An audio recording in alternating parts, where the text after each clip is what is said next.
Montana farmers work hard to keep their food products safe and flavorful for consumers. In fact, the United States has one of the safest food supplies in the world.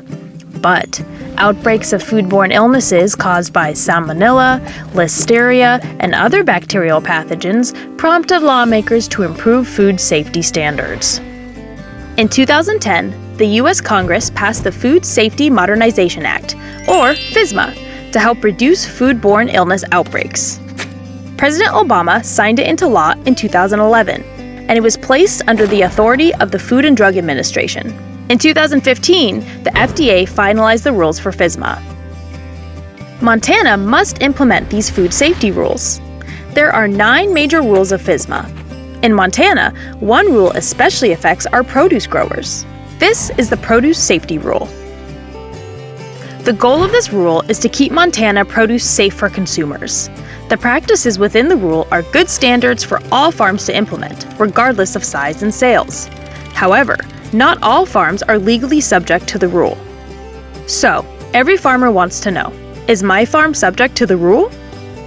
As a farmer, you are either covered by the rule or you are not. If you are covered by the rule, you are subject to it. If you are exempt from the rule, you are not subject to it. Not all farms are subject to the rule. This depends on what you grow, who your buyers are, what the end product is, and how much produce you sell. You are not subject to the rule if the produce you grow is only for personal or family consumption. You are free to grow fruits and vegetables for your family without being subject to the rule. Also, you are not subject to the rule if your gross average annual produce sales are less than $25,000. This average is based on the previous 3 years and is adjusted for inflation. Some farms grow produce along with other food commodities. If your produce sales are less than $25,000, you are fully exempt from the rule. Also, some produce is exempt from the produce safety rule because it's rarely eaten raw. Lentils, sugar beets, chickpeas, potatoes, and winter squash are good examples of this type of produce. Most food grains are also not subject to the rule. This includes grains such as wheat, barley, and field corn. Finally, produce that will be commercially processed to reduce microorganisms are not subject to the rule. For example, tomatoes that will be processed and canned into tomato sauce are not affected. Now, if you sell more than $25,000 in produce each year, you may still be eligible for a qualified exemption, and that's where things can get a little tricky. If you fall under a qualified exemption, you are subject to modified requirements rather than the full produce safety rule. You may fall under a qualified exemption if the majority of your sales are local or sold within the same state, Indian reservation, or within 275 miles of your farm, and your farm's average total annual food sales are less than $500,000. This average is based on the previous 3 years and is adjusted for inflation. Food sales are defined as articles used for food or drink for man or other animals, including produce, grain, hay, meat, dairy, eggs, and processed or value-added foods.